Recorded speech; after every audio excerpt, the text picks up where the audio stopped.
I think the universe is absolutely and utterly giving. I've never seen anybody dedicate themselves to something completely and fail. I've never seen somebody eat right, go to the gym every day, train really hard, and not be in good shape. I've literally never seen it. The universe is extremely giving. If you actually try and you actually want it and you're actually not making excuses, lying, talking shit, you're going to get what you want. So when I see people who don't have what they want, I consider them losers. And this may be elitist. I understand that. But if I put myself through endless pain to end up where I am, it's very hard for me to have sympathy on the man who's afraid of pain. You're avoiding pain. I've been through endless. I now have everything I've ever desired. You have none of the things you desire. Am I supposed to feel sorry for you? Because you took the easy way out? Am I supposed to look at you and go, oh, poor dude? No. You were a fucking coward. You didn't go through the shit I went through. You didn't put it on the line. So you deserve your substandard reality. That's what you deserve. You're a fucking loser. Because if you actually wanted it and you actually tried, you'd have it. You could have anything you want. Universe is super giving. You want a fucking Ferrari, you can have it. You want that bitch, you can have her. You can have anything you want on the planet. There's not a girl I look at that I want that I can't have. Not one. That's my reality. There's not a car I can't have. There's not a house I can't buy. If I want to go to a yacht, if I want to go to Antarctica, there's nothing I can't have. Bam. Because I've decided to become this man. It's the same for absolutely every single one of you at home. If you want it, you can have it. If you're sitting there saying, oh, but I tried my best and I still didn't get it, you're lying. You didn't try your best. That is a fucking lie.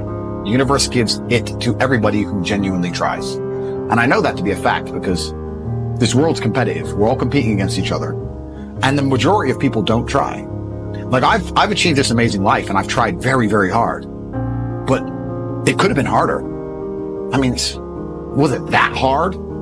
About 86% hard. It wasn't 100% hard. Why? Because the competition's zero. Everyone is a fucking loser. Yeah, it's amazing to me. Everyone's a loser. I can say to somebody, listen, I'll make you a millionaire. Do this. Oh yeah, but the kids are home from school now. That's it. They're done. And then they'll sit and go, oh, I really wish I had some money. You are a loser. I will sit here on this podcast. People will listen to me for hours. And I will say, listen, I have hundreds of millions of dollars and I will teach you how to make money. Curate.com, I have a school, university designed specifically to teach you how to make money. I clearly know how to make money. You clearly like what I said. You obviously believe I'm intelligent and integral and I won't lie to you. And still, a whole bunch of people will sit there and go, yeah, anyway, next video. And then they'll say, can't afford a Ferrari. And wonder why. They'll be confused in their minds how they didn't end up getting what they want. Because you're a fucking loser. That's why. And the majority of people are losers. And this goes back to why, when we were saying earlier, how I know the elites view us. Because I'm from a council estate in Luton, single parent household. And I've only been rich 10 years or so. And I despise losers. So imagine you're a billionaire born into a family, a lineage which has controlled Earth for hundreds of years. Imagine how much they despise us. Do you think they give a fuck about putting a bullet in me? Do you think they're gonna have any sleep at night missed? Do you think they give a solitary fuck about you missing your fucking parents' funeral because of the common cold? They don't give a solitary shit. Why would they? Because I already know how I feel when I listen to losers complain. Because this is what happens at a certain level of competence and power. You just get to a point where you're like, I'm tired of hearing your fucking excuses. That's bullshit. And you become to a degree, yeah, cold and psychopathic. It's true. That's what happens. And I get it all the time. I get thousands of emails a day. Everyone I grew up with, people I know, I get it all the time. They'll message me, hey man, just unlucky. You are not unlucky. You are a lazy fucking loser. You are not unlucky. You're breathing. You're lucky. The unlucky ones are gone. You're alive and you are a lazy loser. So a loser is anybody who does not have everything they want at the drop of a hat. That's who I call a loser. Because I have absolutely everything I could ever possibly desire. And if I wanted something that I couldn't have, I guarantee you could speak again in a few months and I fucking have it. I guarantee you. Because if I want something and I can't have it, I can't sleep. When I was broke, I couldn't sleep. I don't know how there's broke people out here sleeping just fine at night. going, oh, you know, inflation's 20%, gas prices are 6 times, everything on the news is a lie, I never stand a chance of ever getting rich, where's my pillow? Like, what's the fucking wrong with you people?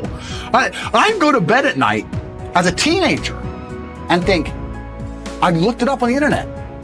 It was a Honda Civic Type R. I wanted one. It was like 38,000 pounds. I had no money. I had less than 50 pounds in my bank account. Couldn't afford it. Then I looked up how much a Ferrari cost. 210,000 pounds. And I said to Tristan, my brother, I was like, there are people with 210,000 pounds for a car. And he's like, yes, so? I'm like, no, not so. How? If I worked my job for 6 years and saved every penny, if I walked to work and didn't eat, I couldn't buy this car. How are people doing this? I couldn't sleep at night when I was broke. I knew that everything was a lie. I knew the Matrix was lying to me. I knew I had to find a way out. I was sitting there going, I refuse to live my human years and be some second-class citizen peasant when there's people out here who get to do whatever the fuck they want. I couldn't tolerate it. And I was so uncomfortable that it gave me the motivation I needed to escape. But the people who go, oh yeah, nice Ferrari, yeah. Back to the TV. Dummies. Losers. And the thing about the world is, we need losers. I'm not mad at losers. If that's the reality you've chosen to live, you get one spin in this version of life, and you decide you want to be a loser, that's fantastic, because my cars need cleaning. You know, a hotel room needs cleaning. I have a party with all these beautiful women that's a bit of a mess. Please, go pick it up. Somebody needs to do that shit. I ain't gonna fucking do it. If I had to walk into a hotel room and clean up after some other man's party, I guarantee you I'd do whatever it fucking took to become rich so I didn't have to do that shit anymore. But you want to do that for 20 years? Thanks, friend. Someone's got to flip the fucking burgers. Someone has to make the fries. I want a Happy Meal now and again. But I don't feel sorry for you people, because you fucking deserve it, because it's a decision you made. You made that decision. If you're sitting at home and you say, I don't want to be a loser, you know what to do. I told you how to escape the Matrix. Tate.com. You can join. I'll teach you. But if you're going to sit there and go, nah, maybe this guy with hundreds of millions of dollars is trying to scam me out of 25 pounds. All right, smart ass. Have fun at McDonald's. Get fucked. I have no sympathy for these people. Zero. Do you have a little bit of a system you can share on how to make money? I know we've got curate.com. We'll keep shouting it out. But any tips for someone who's ready, but they don't yet know the how? Completely. So we teach it inside of the real world, of course. I keep mentioning it because it's so important. But there are 3 keys, I believe, to making money. The word of the day. First one's perspicacity. Most people go through life and they do not pay attention. I've said this before and I want to stick by it because it's so important. You need to pay attention to every single time you spend money, because you cannot make money. You're not the Federal Reserve, you're not a government. Governments make money. All of us take money from somebody else or a business or a government. We take money from other things. So the easiest way to learn how to get good at taking money is to pay attention to every time someone takes money from you. So next time you buy a coffee, don't just buy the coffee and drink it and think nothing of it like every brokey. Don't do that. Say, okay, why am I buying this coffee? Okay, I want a coffee. All right. Why am I buying here? Well, this is on my way to work. Is there any competition around? Do I also want breakfast? Do they sell breakfast? No, they don't sell breakfast. They could probably make some more money if they're selling breakfast. Anyway, I walk in, there's a long line. Why is there one member of staff? I'm low on time. I'm about to leave and not buy the coffee. They're about to lose money because it's taking too long. Most of the people in this line are businessmen. Why is there not a cute girl behind the counter? I bet if they paid a cute girl a little bit more, they'd still make a bunch more money because people come in here to talk to her. Think. And then what you'll do is, as you go through life, every time you spend money, is you'll realize the problem is not how to make money. The problem is how much time you have, because there's endless business ideas. There's endless ideas. I walk into a coffee shop, and by the time I've walked out, I already know exactly how to open up next door and outcompete them head to toe.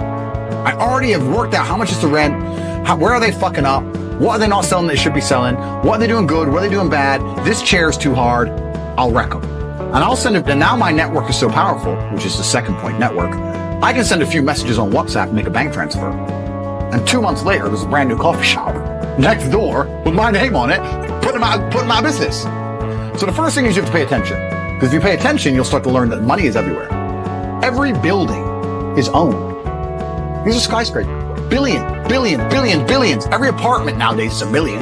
Million. You drive down a street in London, you're driving past trillions of dollars. There's money everywhere. It's all around us. When I was broke, I thought that the world was broke. I thought that there was no money. And then I got rich and realized that I was completely and utterly wrong. There's so much money. It's everywhere. If I go to try and buy a plane or a jet, they're always sold out. My yacht is a fucking 6-year waiting list. I want a Bugatti, they launch it, the email comes to my email address, 2 minutes later, gone.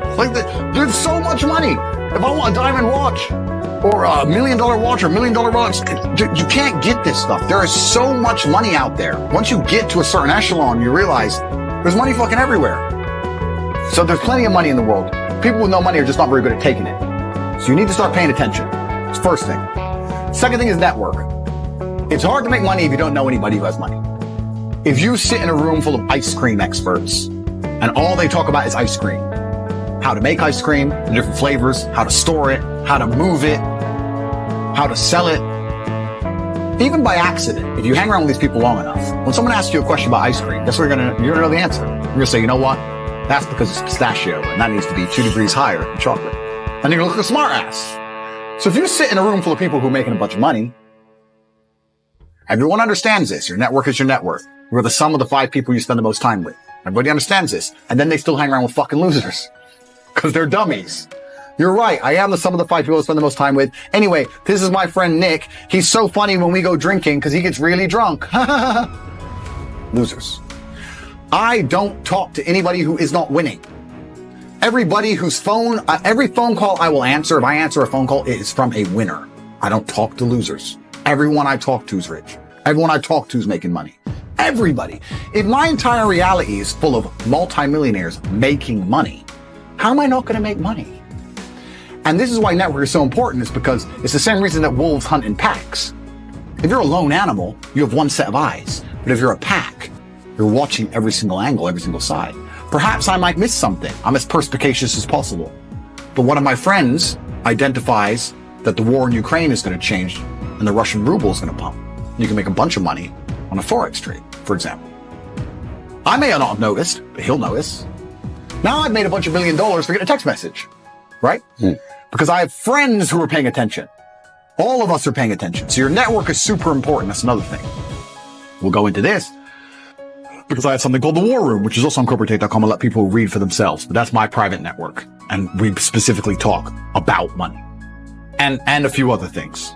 But that's Is that like more like a mastermind? It's the real world's how to make money, and the War Room's what to do with money, if that makes sense. Yeah. It's all on curate.com. I don't want to get off track, but it's there. But second is network. And third is to identify the reason why you don't have as much money as you want so far. And there's one of 3 reasons. You are either lazy, stupid, or arrogant. Those are the only 3 reasons anyone is poor. And you have to identify and choose which one it is. The majority of people are not the one they think they are. The majority of people are the one I'm about to say at the end. So let's start with lazy. There are a lot of lazy people. The unfortunate reality about money is that you are competing. So it's player versus player. It's like anything in the world. If you want that beautiful girl, so does everyone else. You have to win the competition. You want that car, you have to get it first. You want that money, everyone wants that money. You have to compete. It's competitive. Business is competitive. You are competing against people like me. You're competing against people like the people in my network. You're competing about people who only talk about money, who understand money very well, who operate in jurisdictions all around the planet, who are extremely well connected, who know things before you know them, who have mass influence and mass power and mass resource. You're competing against me.